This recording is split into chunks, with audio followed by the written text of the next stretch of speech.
Kenji hidup lagi, Kak. Tahu gak sih, di manga Dandadan terbaru ada Denji dan Hyubim, guys. Jadi, di manga Dandadan volume 23 yang muncul kemarin, katanya ada halaman ekstra.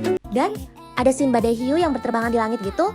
Lalu muncul Bim dan Denji yang berubah jadi Sensei. Wih, keren. Dan sambil mengendarai Bim yang sedang terbang di udara, Denji menyerang para hiu yang berterbangan di langit yang terkena badai hiu tadi. Dan di akhir panel, Denji dan Bim yang kelelahan kembali ke wujud manusia normalnya. Keren sih, nih. Secara kedua manga ini memang mengusung tema iblis yokai gitu. Jadi mirip lah. Kalau kamu suka baca manga Chainsaw Man juga Dandadan gak, guys?